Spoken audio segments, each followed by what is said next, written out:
right up.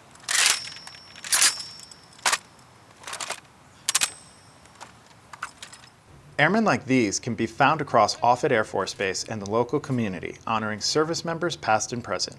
But ensuring each ceremony is conducted perfectly requires practice and dedication. You have to be dedicated. You have to want to work every day. You have to really want to represent, and it takes a really long time. It takes like 3 months of training every day for hours a day. Before a new member touches their first rifle, Take. or folds any flags, they start their training with a reminder of why what they do matters so much. So first we learn the Honor Guard creed, a paragraph that we memorize and say every morning. It's just about the responsibilities and duties of what we do as an Honor Guard member.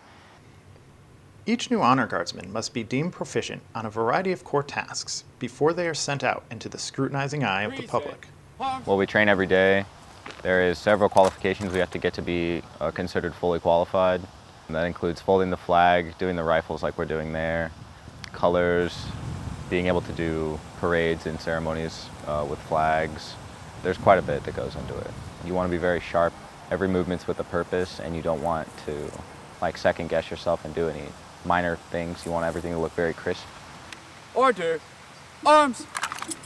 Once they have been cleared to conduct ceremonies, their training is incomplete. In some ways, it's just beginning. Arms. With each ceremony, we drill, we practice until we can get every facing movement, every procedure, every turn right. We want to look the best because we're the Honor Guard and we're supposed to be the best and look the best.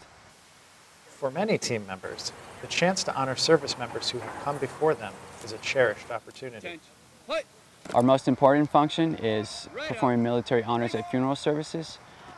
This is such an important function because we honor the lives of those who have served faithfully, and it's also a very meaningful experience for the family, and it helps them to grieve the loss of their loved one. Fall out. Reporting from Offutt Air Force Base, I'm Tech Sergeant Billy O'Brien for the 55th Wing Public Affairs, where the sun never sets on the fight in 55th.